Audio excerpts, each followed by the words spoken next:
Muy buenos días a todos nuestros muy estimados oyentes. Les invitamos ahora a participar en este programa Caminemos Juntos, un espacio de CAF, un camino de desenvolvimiento espiritual. Buen día. Muy buenos días para todos, en un maravilloso y fresca mañana, en un día que promete sol. Es fresca, pero un poquito más que fresca. El termómetro del coche indicaba 0 grados centígrados al exterior, así que, amigos, ya se pueden imaginar cómo está la ciudad de Santa Rosa de Calamuchita, vacía. Estamos para acompañarlos José, Félix, Juan Carlos, Manuel y nuestro compañero de siempre, Roberto Molina, en los controles. Dicen que 0 grados, está lindo, ni frío ni calor. Sí. Muy bien, ahora le vamos a invitar a caminar a través de un tema de CAF, de una enseñanza muy profunda y muy interesante y aparte muy bien para todos los seres humanos. Ya habíamos empezado a hablar de esto la semana pasada y es la relación con el enojo. Nuestra relación con nuestro propio enojo. ¿Qué aspectos tiene? ¿Qué detalles podemos destacar y cómo podemos investigar y tratar de incursionar en un mejoramiento de nuestra actitud interior? Todos sabemos que es característica de los organismos vivos el reaccionar cuando algún elemento del exterior hace contacto con ellos. Nosotros mismos estamos yendo en bicicleta y de pronto un bichito nos pega en el ojo y sin pensar y sin dejar de pedalear seguimos parpadeando hasta que esa molestia se va. ¿Qué pasa con los sentimientos? ¿Qué pasa con los pensamientos? Cuando algo no sale como yo quiero, cuando alguien me dice algo que no me gusta, cuando una persona no está a la hora que habíamos convenido encontrarnos. Aquí, entre nuestros compañeros, vamos a tratar de ver cómo se manejan estas situaciones. De hecho, que uno trabajar sobre el enojo muchas veces implica una preparación en muchos campos. ¿Por qué digo esto? Miren, voy a contar una anécdota personal. Cuando yo era chico, adolescente, tenía mi barra de amigos como todo el mundo. Y cada uno de nosotros tenía un sobrenombre que nos poníamos entre nosotros. A mí me llamaban leche hervida. Esos chicos eran videntes, se los aseguro. Entonces, obviamente, ustedes pueden deducir todo lo que eso significa. Ahora, ¿qué pasa? Con esa característica yo ingreso en CAF. Y, por años, seguí teniendo más o menos la misma reacción frente a situaciones. Pero lo más doloroso de todo es que esas situaciones negativas que a veces generaba por una situación o una relación con alguien, duraba incluso meses hasta que podía digerirla. Yo digo que muchas veces uno necesita de otros aditamentos, porque a través de la experiencia de CAF, a través de los años y de visualizar hacia adentro, no es que puedo evitar reacciones, muchas veces sigo reaccionando, no tanto como antes, pero por lo menos ya no duran. Es decir, de un día para otro la situación se diluye. A veces lo que no se diluye es la consecuencia, ¿no es cierto? Pero por lo menos el no acarrear la maleta por mucho tiempo adelanta en algo, digamos, el estado interior, ¿no? Y la relación con los demás. Recién Juan Carlos nos decía que podemos hacer una analogía de ir en bicicleta. Bien, ¿qué pasa cuando la bicicleta se quedó sin frenos? ¿Qué pasa cuando va cuesta abajo? Es un poco lo que pasa a veces con un enojo. El hecho de manejarlo es todo un aprendizaje. Y todos sabemos que no es nada fácil. Es más fácil dejarse llevar por los viejos hábitos, por el automático, por la defensa psicológica de un presunto ataque que jamás existió. Entonces, ¿qué ocurre cuando seguimos yendo hacia abajo? Tocamos fondo. Cuando uno toca fondo, cuando le va tan mal, cuando le gustaría que eso no vuelva a repetirse, cuando uno dice, ¿cómo puede ser? Ya basta con esto. Es el momento de tomar una decisión, de hacerse un propósito. Los grandes propósitos difícilmente se cumplen. Hay que cortarlos en pedazos más chiquitos y empezar a ver, por ejemplo, como se decía recién, qué es lo que me hace saltar. Y de a poco empezar a hacer algo concreto con esas pequeñas cosas. A mí me parece que hay varias causas, varios motivos que nos hacen reaccionar y llevarnos a un enojo. Y bueno, empecemos a pensar en esas causas, en esos elementos que son el resorte para el enojo. Puede ocurrir que sean ideas distintas que tenga con la otra persona. Ella tiene una opinión y yo tengo otra, un criterio y yo otro. Puede que sean sentimientos. Pertenece a un equipo de fútbol distinto al mío, a un partido político muy distinto al mío, y hay ideas contrarias o sentimientos contrarios. Puede ser que también sea el trato que recibo, la forma de comportarse, que me molesta, me hace daño, o que incluso yo he hecho daño a la otra persona y yo recibo después la reacción del trato que yo he tenido. O puede ser también que el comportamiento no condiga con lo que yo espero. No cumplió una deuda, no tuvo un buen comportamiento de acuerdo con lo que yo creo, hubo un engaño, una mentira. Entonces hay muchas causas en nuestro interior que pueden ser el motivo de nuestra reacción. Ahora, tenemos que investigar y desmenuzar en nuestro interior sabiendo con honestidad cuál es la causa de nuestra reacción y saber qué respuesta. No quiere decir que no tengamos que corregir, formar o expresar nuestros verdaderos sentimientos, si es que hay alguna cosa equivocada de la otra persona, sino saber qué respuesta queremos dar en cada momento. ¿Cuál es la forma más elevada, más espiritual, más humana para dirigirme al otro cuando hay algo que tengo que solucionar? Lo que pasa muchas veces es que la persona que tiene tendencia al enojo puede llegar al nivel de la cólera, de la ira, y a veces hacer desatinos o dañarse a sí mismo. Yo recuerdo algo que me contaron de un profesor en una clase. Yo no acudía a ese instituto, pero me lo contaron. Los alumnos le habían hecho un escándalo. El hombre se enfureció hasta tal punto que pronto se puso violeta, cayó al suelo. Vinieron rápidamente para asistirlo y se lo tuvieron que llevar de urgencia porque estaba con un infarto. Es decir, el enojo se vuelve contra la propia persona. El enojo es una forma de suicidio. Destruye al que genera el enojo. La otra situación, y es muy triste, es que cuando una persona se hace fama como es un tipo colérico, las otras personas que quieren tratar con él antes de entrevistarlo se comunican: ese tipo siempre anda con bronca. ¿Cómo vas a hablar con fulano si te va a atender para el diablo? Es decir, es una tristeza, pero así como la rosa tiene un perfume grato, la persona que hace del enojo su manera común de tratar los asuntos tiene un perfume, un triste perfume, un perfume de una persona desagradable. Voy a relatar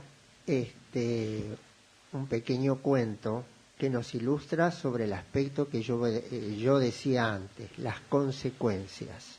Había un niño que también era leche hervida, y un padre que trataba de educarlo.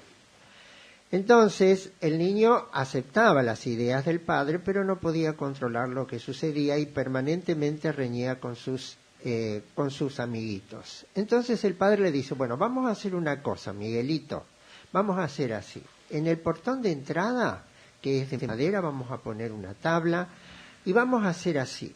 Cada vez que te peleas con alguien, agarrás una tachuela, la tenés en el piso, una cajita con tachuelas y un martillo. Entonces, cada vez que te peleas con alguien, clavás una tachuelita en la madera. Yo no te voy a decir absolutamente nada más. Mamá tampoco te va a decir absolutamente nada más. Esto lo vas a hacer solito. Bueno, a partir de ahí, el niño, refunfuñando al principio, clavaba 1, 2 o 5 tachuelitas durante el día, ¿no es cierto? Y así fue hasta que prácticamente el tablerito quedó lleno de tachuelas. Pero eso de alguna manera lo ayudó a tomar conciencia de lo que significaba la relación de él con sus amigos, con sus padres, con sus hermanos. Entonces, de alguna manera, eso produjo una conciencia distinta y un deseo de cambiar. Entonces él habla con el padre y le dice que quiere ser mejor.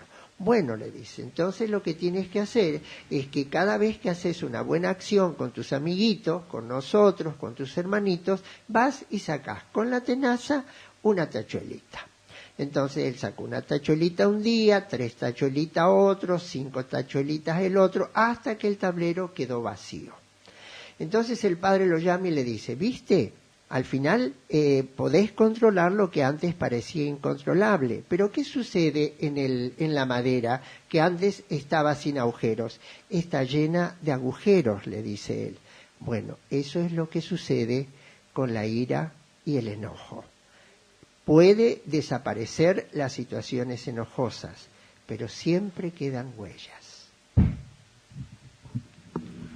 Muy sabio, muy interesante. Es bueno recordar también que el enojo produce una pérdida de energía y a veces muy grande. Es una de las consecuencias orgánicas a las que se hacía referencia hace un momento.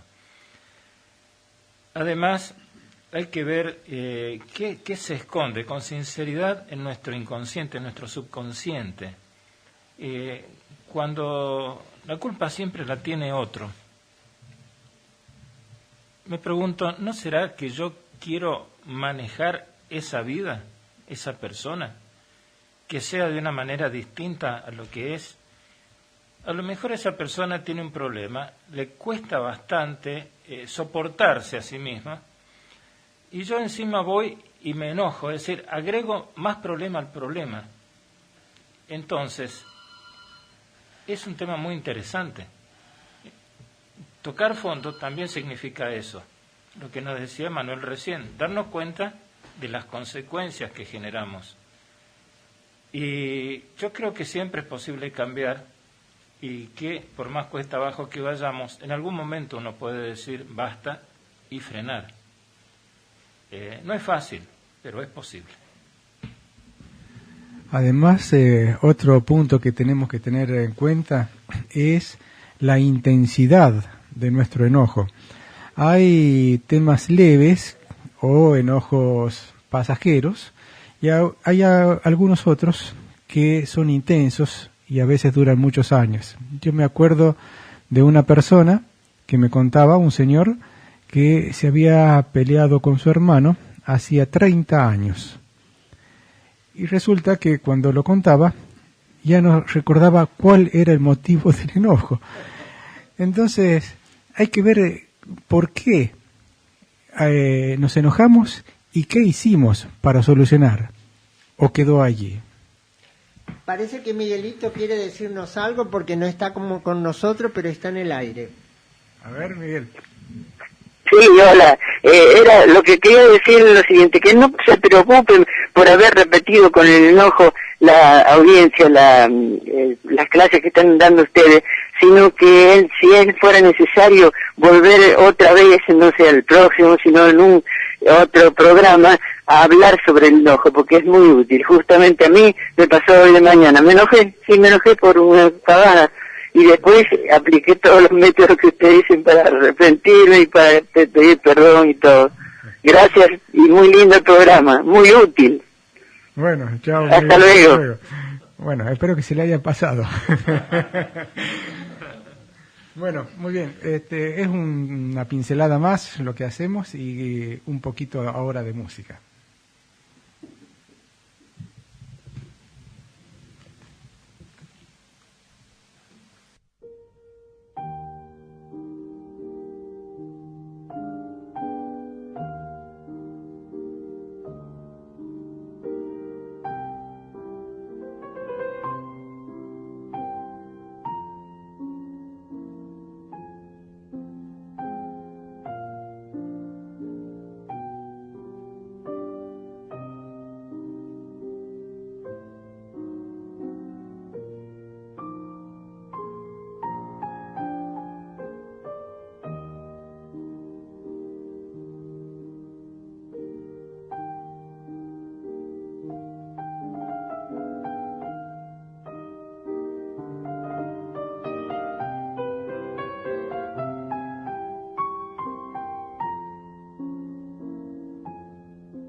Escuchábamos un nocturno en mi mayor de Frédéric Chopin, ese compositor polaco, nacido en Varsovia en 1810 y que murió con apenas 39 años, en 1849, en París.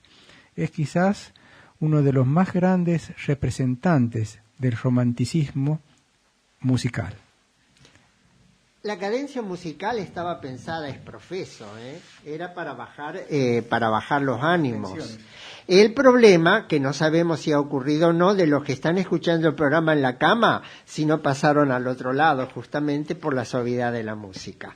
Bueno, estamos en el programa Caminemos Juntos, un espacio de CAF, un camino de desenvolvimiento espiritual, para que nos acompañen todos los domingos de 9 a 10 de la mañana. Nuestro correo, al que ya llegaron algunas sugerencias, es infocaf@gmail.com. CAF es C-A-F-H. Y la página de CAF, la de Nuestro Camino, si les interesa visitar, es www.caf.org. Estamos en Radio Flash FM 107.7. Si quieren llamarnos durante el programa, como ya lo han escuchado, los teléfonos son 03546 420007 o bien el móvil 1541 8605.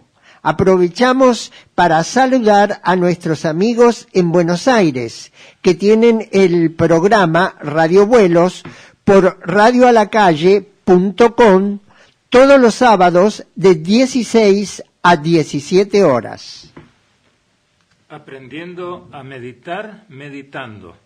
Taller de meditación. El viernes 7 de julio, en Ducase 782, Ciudad de Córdoba. Para más información, comunicarse con Cecilia Olmos al teléfono 0351 15 600 7909 o al correo de CAF Córdoba Extensión, cafcordobaextensión@gmail.com.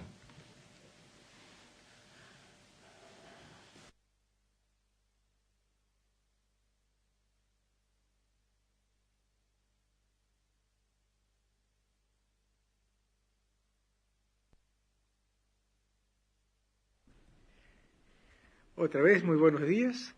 Seguimos en Caminemos Juntos, el espacio de CAF, un camino de desenvolvimiento espiritual. En esta parte del programa, tenemos una invitada, es Viviana Vázquez, miembro de CAF. Ya habíamos hecho una nota con ella como profesora de yoga y ahora queremos conversar un poquito acerca de toda su vida espiritual y el grupo que está dirigiendo. Pero antes, muy buenos días, Viviana, otra vez. Buen día, Viviana, ¿cómo estás?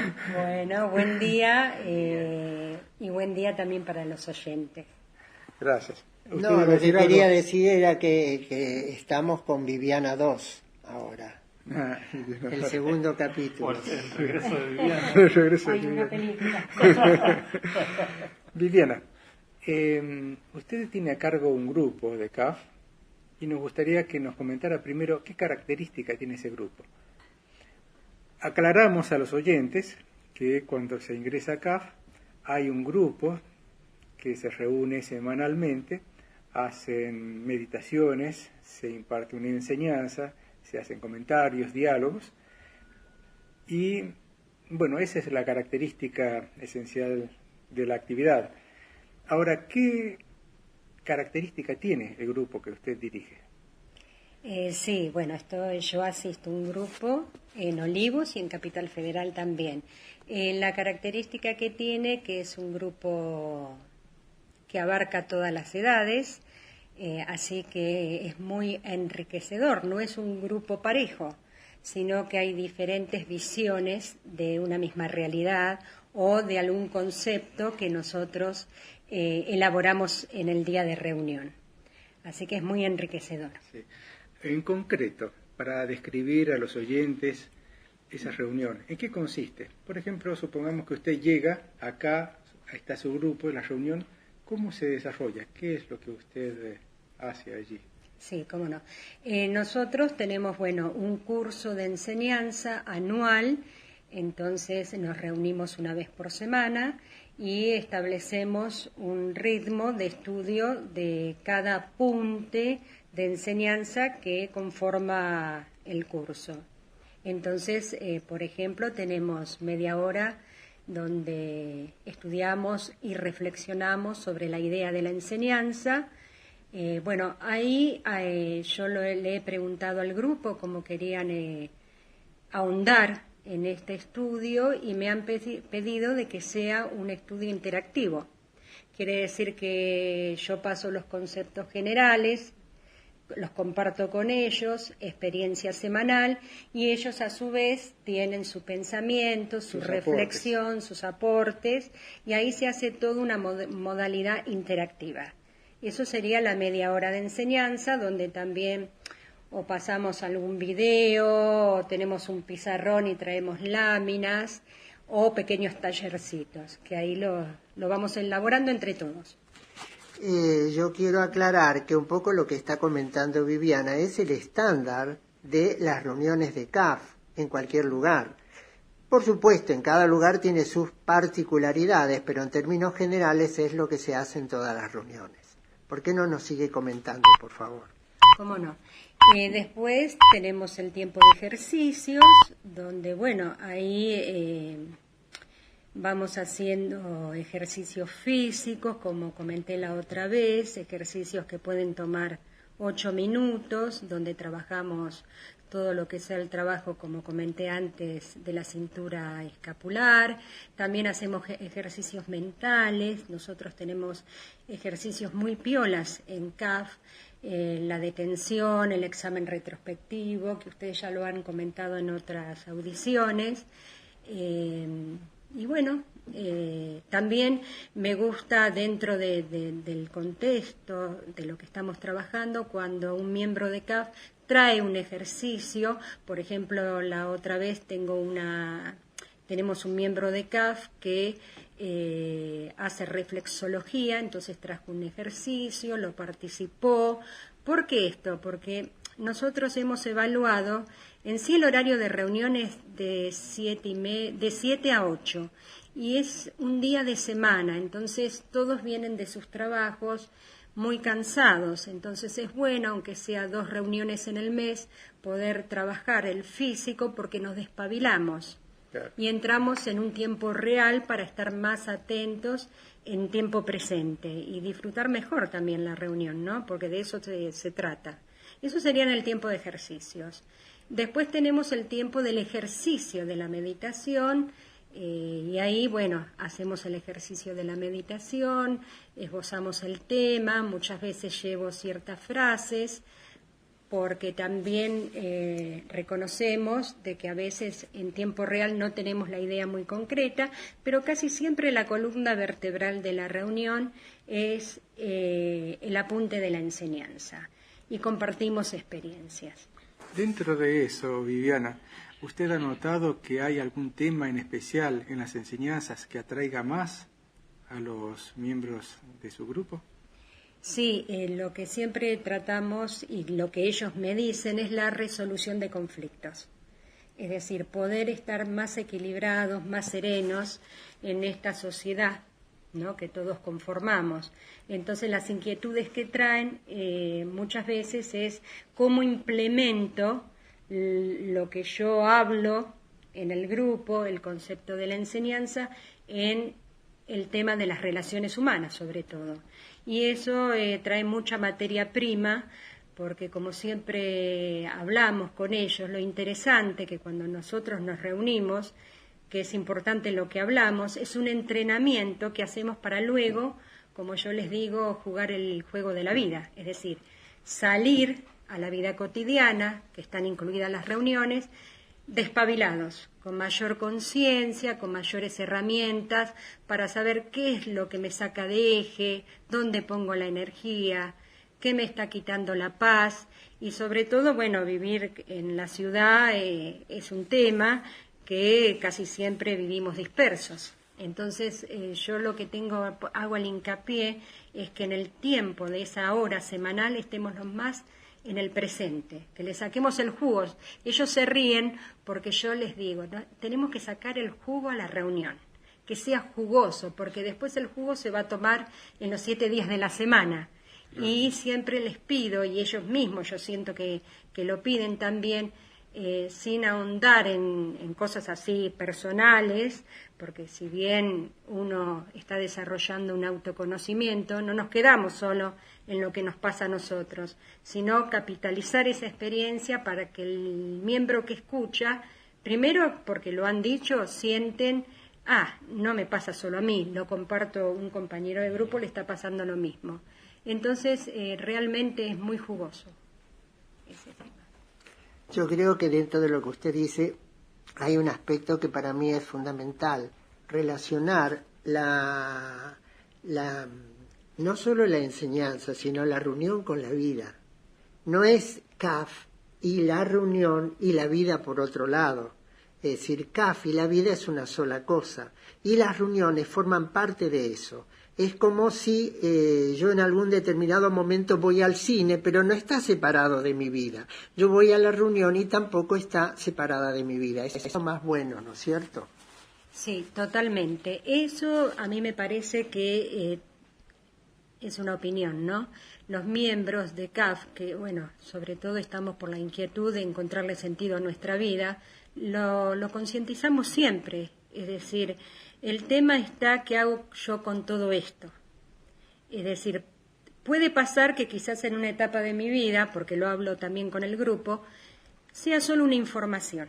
Pero va a llegar un momento en que uno se va comprometiendo cada vez más para expandir esa conciencia de ser, para ser lo más coherente posible, y llega un momento en que empiezo a internalizar esto. Entonces, esa reunión semanal realmente empieza a sacar esto de nosotros. Es decir, poder participar. Obvio que hay situaciones cotidianas, porque no todas las reuniones estamos de la misma forma. Yo no todas las reuniones que asisto al grupo estoy de la misma forma. Ni ellos tampoco. Ni ellos tampoco, porque bueno, porque somos también seres humanos, ¿no? Somos finitos. Pero una de las cosas que rescatamos todos, que hay muchas posibilidades de ser artífices de nuestro propio destino. Obvio que en CAF se concientiza mucho abrazar a lo trascendente, el nombre que le demos a lo divino, poder concientizarlo en lo cotidiano. Por ejemplo, yo en la última reunión hablábamos de elevar el pensamiento a la mañana. Entonces tengo un hijo que es muy joven y me dice, pero ¿cómo elevar el pensamiento a la mañana? Y le digo, claro, a ver, ¿qué pensás cuando vos te levantás? Y pongo el noticiero. Bueno, está bien, porque hay todo, claro, hay todo un sistema que nos lleva a crear hábitos. Pero tal vez elevar el pensamiento y decir, hoy elijo ver desde mi ventana el sol o el día nublado, lo estoy eligiendo. Salir un poco del círculo de lo personal, y si a eso le agrego saber que dentro de mí hay posibilidades de trascender y de conectarme con lo más, no sé si está bien dicho el término, lo excelso del ser humano, sí. Eso es elevar el pensamiento.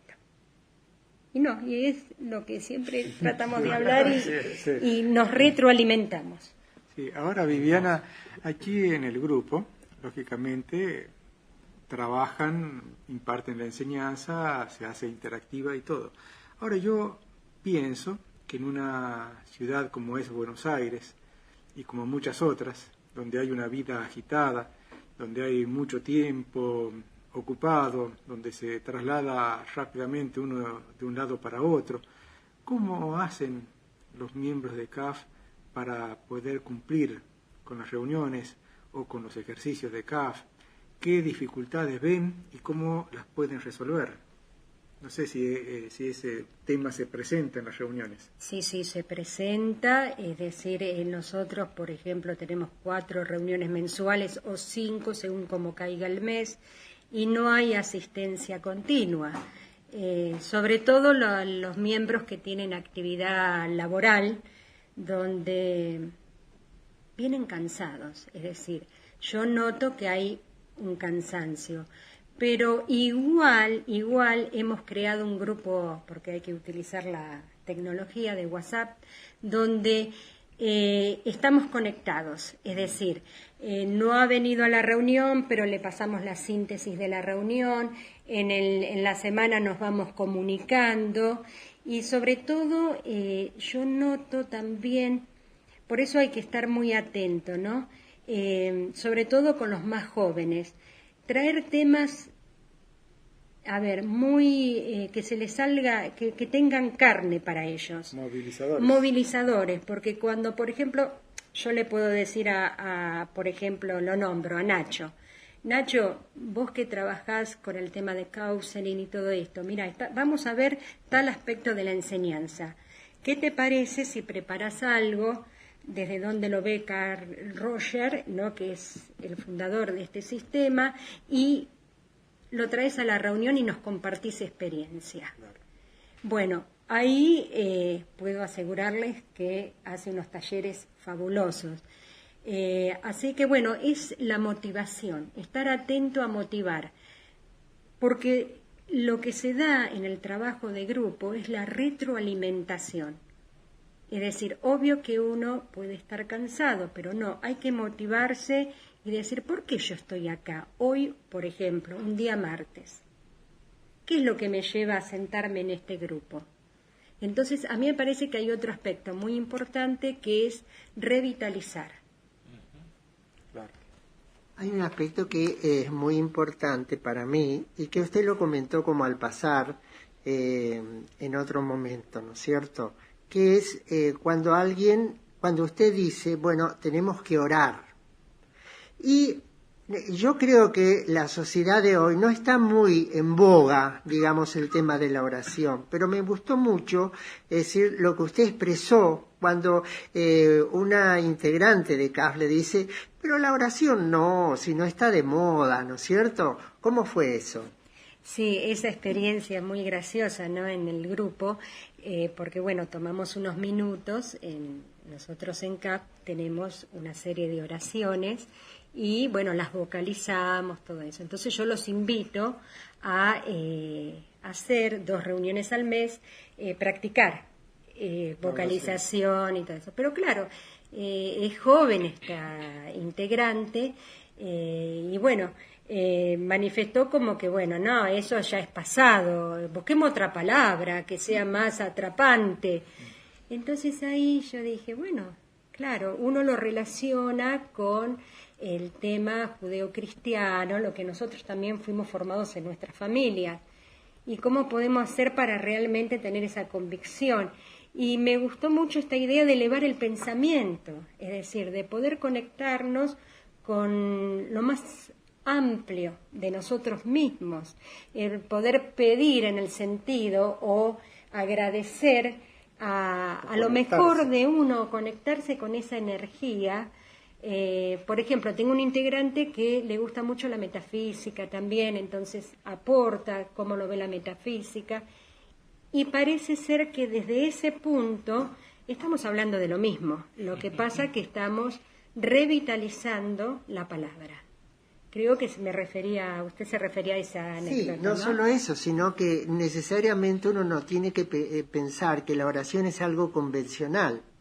Es decir, que yo tengo que recitar algo que he aprendido o que tengo que decir un mantra. La oración también es, como usted expresaba, una elevación del pensamiento o un pensamiento positivo o simplemente salir a la calle y ver a la gente con amor, ¿no es cierto? Y eso ya expresa algo que está más allá de mí mismo, ¿no es cierto? Totalmente. También hay otro punto, de acuerdo a la oración, que les gusta mucho cuando charlamos sobre el campo magnético y sobre la neurociencia. Hay hijos, sí, miembros de CAF, que ellos entran en Internet y leen sobre neurociencia. Entonces, la neurociencia está descubriendo que cambiando la vibración del pensamiento o de la emoción, pensamiento, los transmisores neuronales van cambiando el fluir cotidiano de mi pensamiento. Está bien. Ahora hay aparatos que lo hacen evidenciable. Entonces, ahí nos damos cuenta que la intención que yo le pongo al verbo, a la palabra, hay algo que está pasando en mi cuerpo físico. Así es. Bueno, muchísimas gracias, Viviana. Nos ha encantado su visita. Siempre tiene aquí las puertas abiertas. Sabemos que viene con cierta frecuencia a Santa Rosa, así que la próxima vez también está invitada. ¿Cómo no? Nuevamente, gracias a ustedes por darme este espacio y poder transmitir la experiencia. Y les puedo asegurar que es hermoso el camino del autoconocimiento. Gracias. Sí, gracias. Gracias.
Esa versión que escuchábamos es la de los Indios Tabayaras, con una orquesta, interpretando el viejo tema Begin to Begin, de Cole Porter. Me encanta esa música porque es de mi época. Estamos en el programa Caminemos Juntos, un espacio de CAF, un camino de desenvolvimiento espiritual. Todos los domingos de 9 a 10 de la mañana están siempre invitados. Nuestro correo infocaf@gmail.com. CAF se escribe C-A-F-H. Y la página de CAF, si quieren visitarla, www.caf.org. Estamos en Radio Flash FM 107.7. Nuestros teléfonos 03546 420007 y el móvil 15 41 86 05. Y ahora, ¿con qué continuamos? El diálogo, cómo mejorar nuestras relaciones. Te invitamos a participar y compartir una técnica que ayuda a aprender a comunicarnos mejor. El primero y tercer martes de cada mes, de 19 a 20 horas, en 25 de mayo 824, Ciudad de San Luis.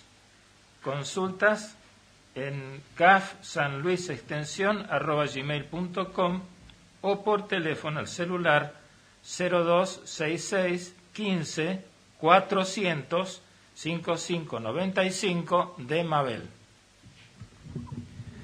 Bueno, vamos a continuar con otro bloque, y a lo cual los invitamos a caminar a través de una biografía de una mujer argentina que es muy relevante y muy interesante toda su vida.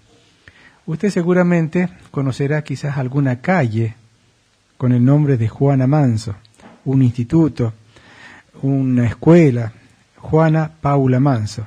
¿Y quién fue Juana Paula Manso? A veces uno tiene los nombres de las calles y no sabe la historia de las personas que tienen allí.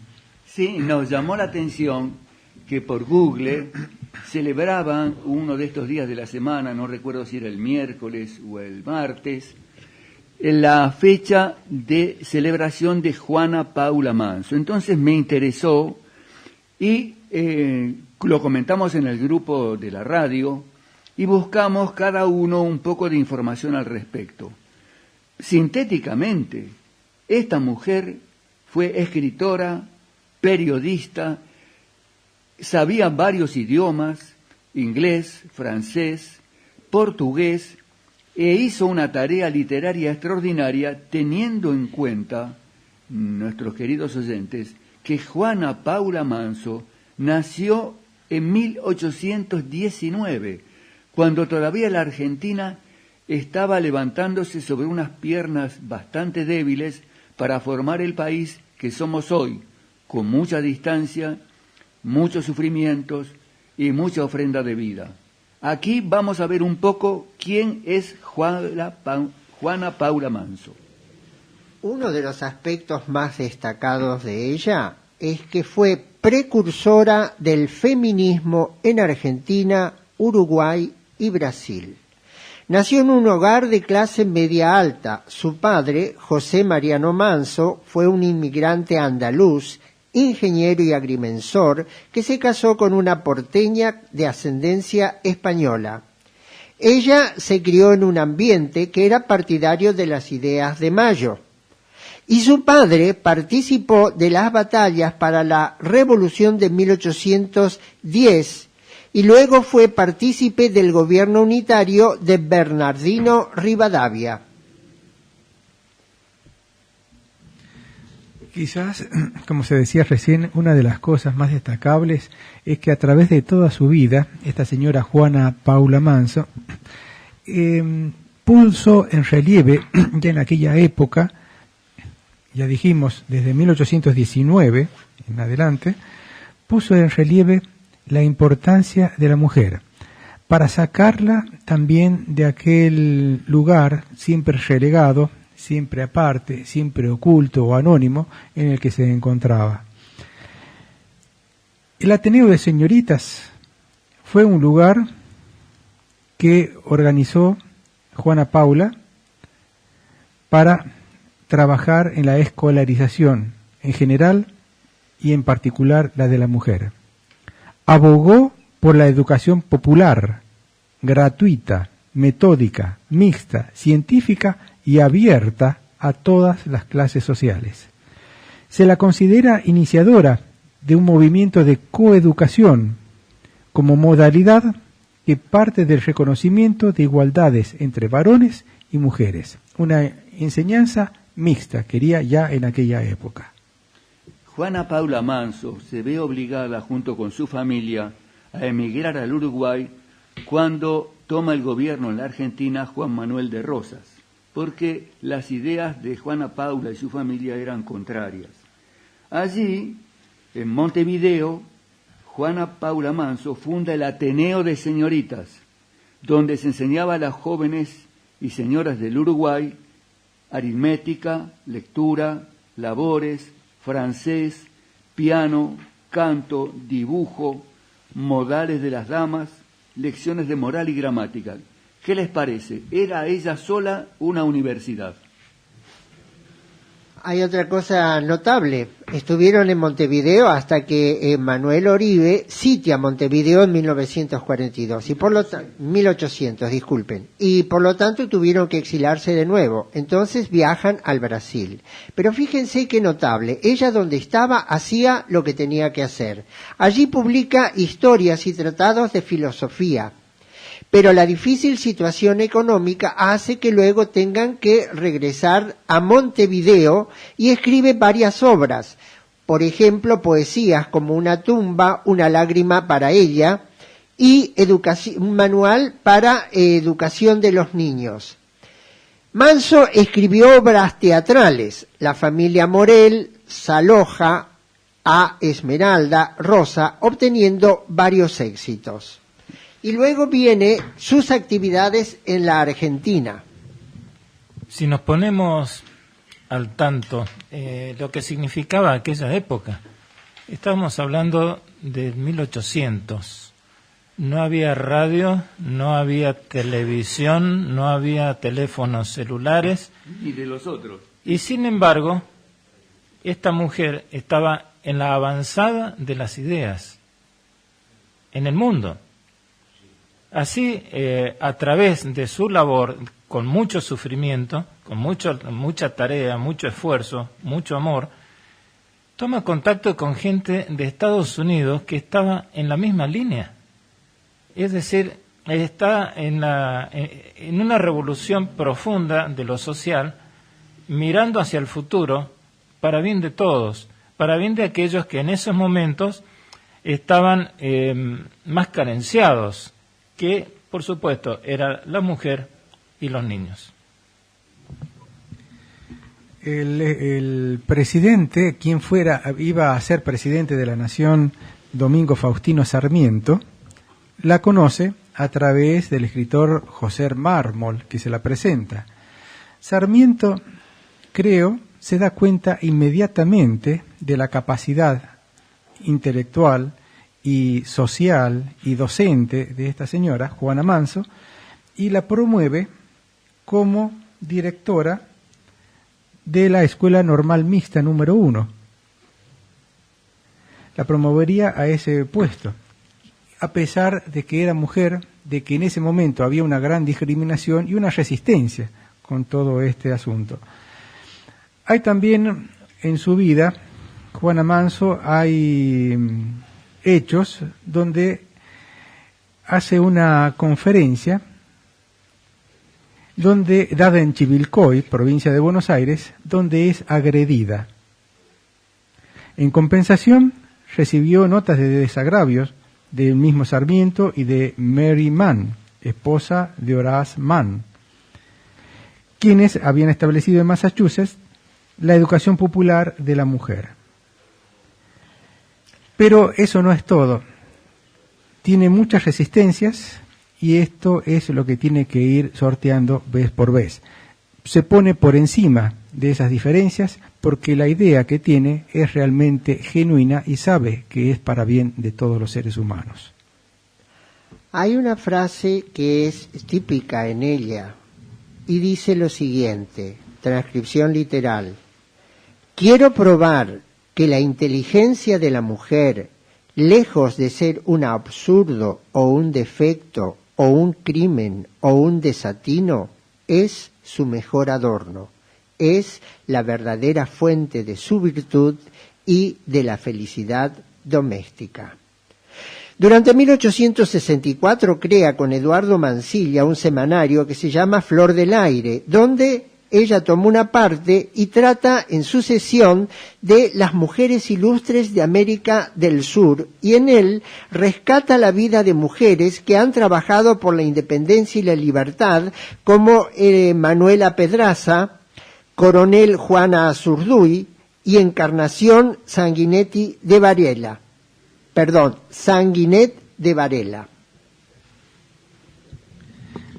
Cuando Sarmiento era presidente, durante su mandato, ella fundó 34 escuelas con la ayuda y apoyo de Sarmiento, con bibliotecas públicas.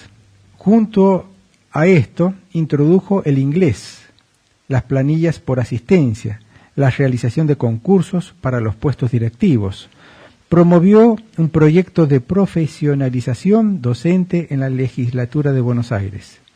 Distribuyó los anales, fue la primera mujer vocal del Departamento de Escuelas en 1869 y fue incorporada por Nicolás Avellaneda en la Comisión Nacional de Escuelas, siendo la primera mujer que ocupó ese cargo. Por su condición de mujer, fue muy atacada por los diarios y otras publicaciones que llegaron al punto de denigrarla utilizando epítetos salvajes. Juana Manso sintió que eso quebrantaba su salud. Enferma y cansada, muere a los 55 años de hidropesía, enterrada en el cementerio británico, porque se negó a recibir la extrema unción.